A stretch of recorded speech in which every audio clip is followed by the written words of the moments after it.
Farmer let us start a bit early. We finished at about midnight last night, so. You done all right yesterday, mate. Got the hang of it, didn't you? You're better as the day went on.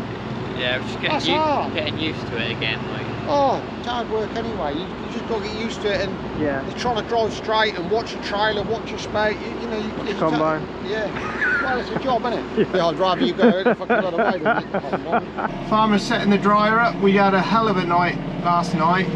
Got a lot more done than we expected. Got a lot of drying to do.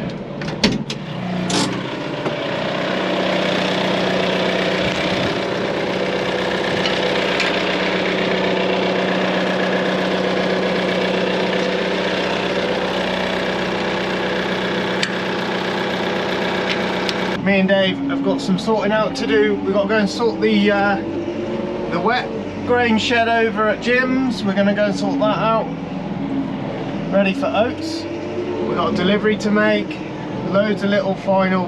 It's going to come good for another 4 days, so we want to get machines prepped and ready to go again. Get them blown off, get everything fueled up, get ready to go. So there's not much to do. So there's not much rushing around to do tomorrow. Keithy's just blowing out the shed there, ready for oats going in there. Apparently we've got a leak at the back there, so we'll have to sort that out. This is that first lot of straw. It's nice straw actually. It's that straw from the front of the farm there. We had to blow it to keep it right, but it did keep right. We're back up at the grain store. Me and Dave have just had hour and a half of sweeping out, but we need to get this ready for oats. So oats coming in here next. So you want to get literally, you want to get 99% of it up. So yeah, a bit of sweeping. Dave said he absolutely loves sweeping. His words. Dave's on a week off, so we got Dave for a week with us. And yeah, weather's picking up tomorrow, so I don't know what we'll get him doing. Get him on a baler or something. Put him on the sweeper. He loves that. Keithy spent the morning making this makeshift barrier. That's where the oats are going to lie. So the guys will reverse into there. When the oats start coming in, that won't be for a while yet. We've still got quite a bit of wheat to do. I don't know where the farms are going to go next. A lot of the oats are laid about, so they're not going to do the best. But the wheat was doing pretty well. I spoke to the farmer, even on the bad fields. You know, the bad fields were yielding about 3 tonnes to the acre, and the good ones were yielding about 4. So we're going to take Dave, get him set up on the topper, and then we're going to come back and start setting machines up, getting everything blown off, ready for when we start again, which maybe tomorrow afternoon.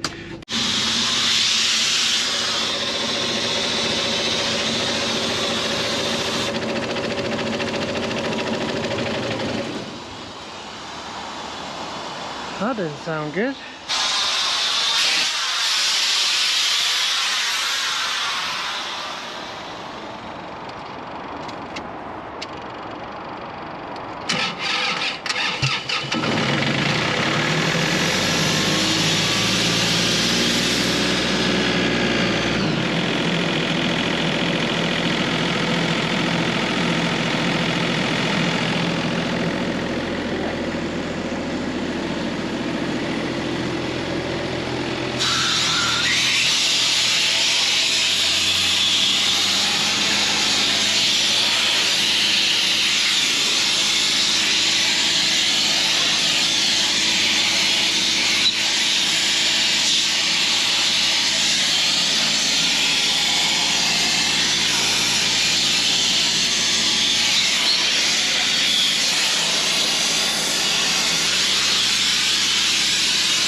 This is the heap we bought in from, well, it would have been last video. We were out there in the night.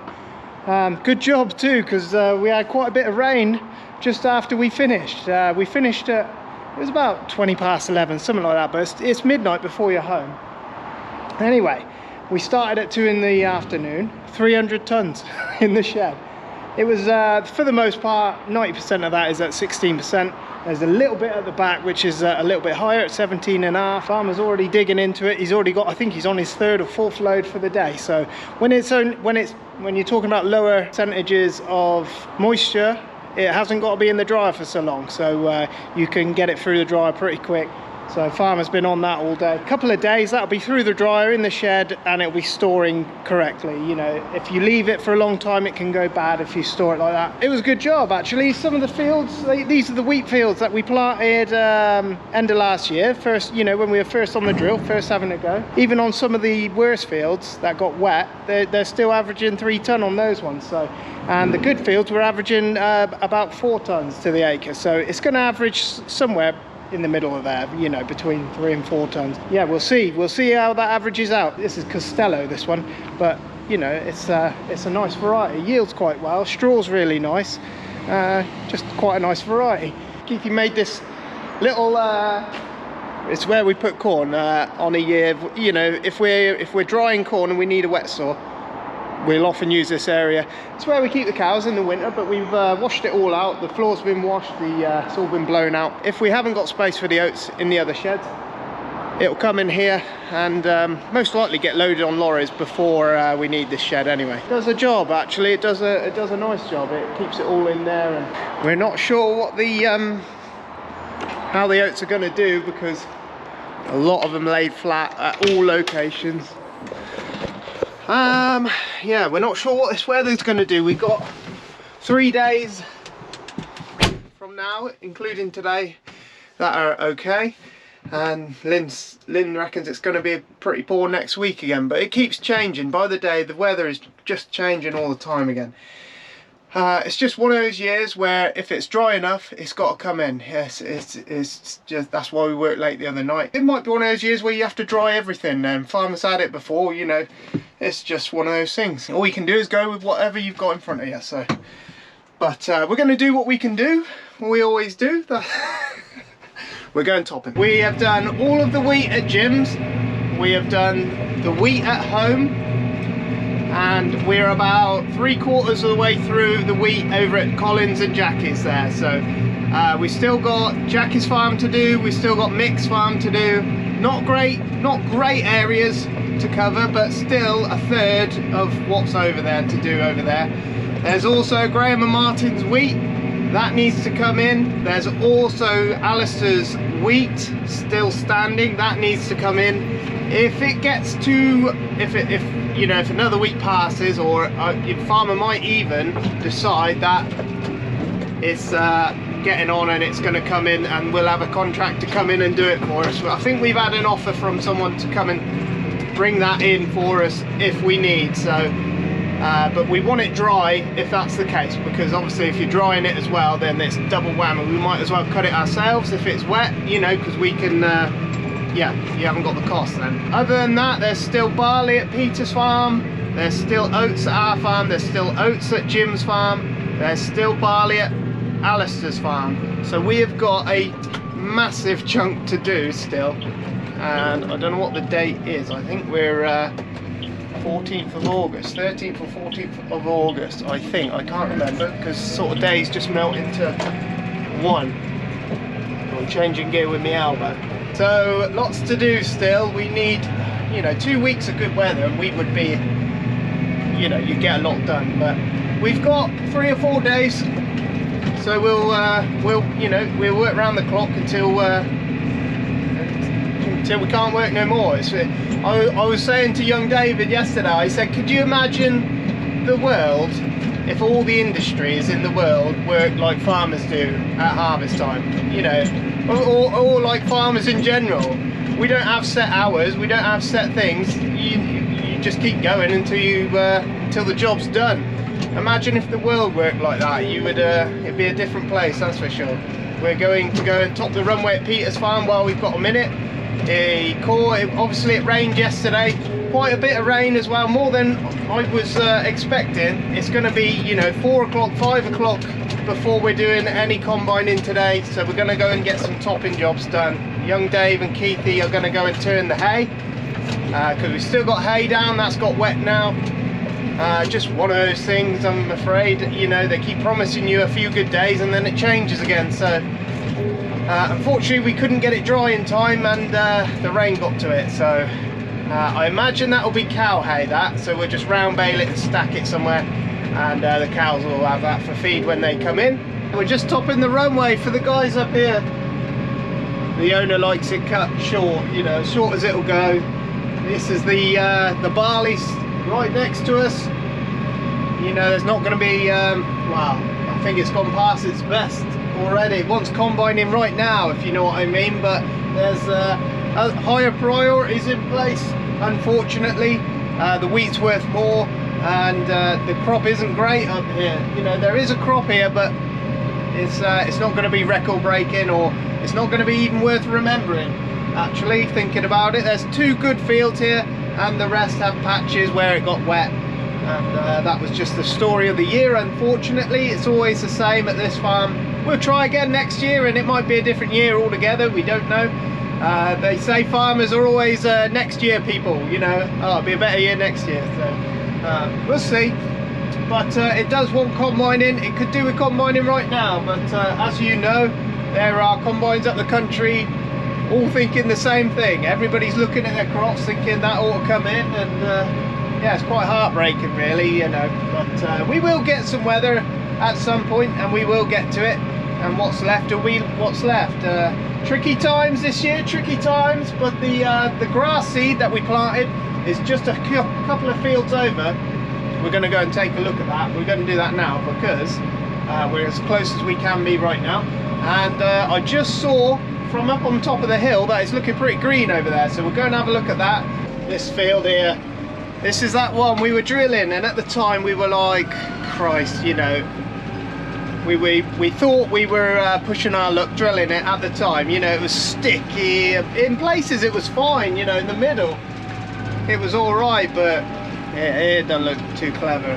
I think we actually wish now we would have put it in grass with them others, because yeah, just missed a bit of an opportunity there really, because this one could have been the same. Yeah, there is some barley out there, you know, you're not going to get nothing from it, but it won't even, if you get a ton to the acre off that, you'd probably be a lucky man. But this is just a wet farm, unfortunately. It lies on the level of Otmore, which is a floodplain for Oxford, and when it's wet, you know.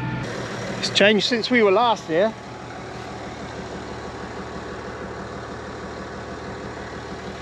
Christ almighty, that don't look too bad. Obviously these are the you can see where the bits were double drilled, but ever so tricky, farmer says. On a normal year, it's ever so tricky to get it right. This one will be, now you look up the rows, it's all there across. Couldn't really see it last time we were here, but I imagine that will be more than all right. Obviously there's going to be weeds and patches of different bits and pieces. Charlic in there, I think that is, that big one. I don't know what that is. There's a lot of that, but we will be able to take that out with various chemicals as we go on. First cut will probably be a silage cut, which will get rid of a lot of the rubbish and volunteers from last year, and any seed that's regrown from the spring. But I think farmers should be pretty pleased with that. I know he'll be pleased with it, in fact. It's all green, I don't need to see anything else. But that's just the weather we've had. You know, we've had perfect weather for establishing grass. Sunshine, then a bit of rain, then a bit more sunshine, then rain again, and it's just kept it going. So if you'd have had last year, you'd have planted all that, that would be a bare field you'd be looking at now. You wouldn't have even thought about it, but there you go. You know, some weather patterns are good for other things, you know, so you just got to be, if you're going for grass, you've got to be smart. You've got to do it when you can. This is a permanent lay. We'll see what it looks like when it comes to cutting it, but it should be a little bit like our Otmore grasses. It should be soft meadow permanent lay grass. So we're in for a bit of a treat. We got one of the guys about to take off, and they runway there.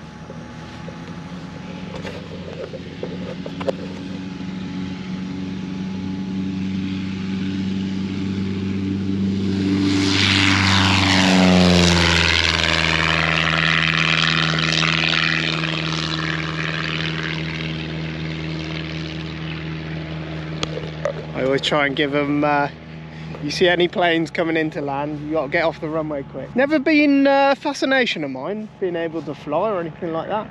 I used to like airplanes as a kid, and I like looking at them flying and that, but oh god, I'm more comfortable on the ground. Right, we haven't been able to get here as often as we like, so the runway's a little bit thicker than usual. Give that a day or two, the mulch will settle into the grass there, and the guys will appreciate that. I know we will. It drags on the tyres when they come into land, so it can make it a little bit difficult the longer the grass. They like it real short, so we take it down as short as we can. And there you go, that was a bit of a treat.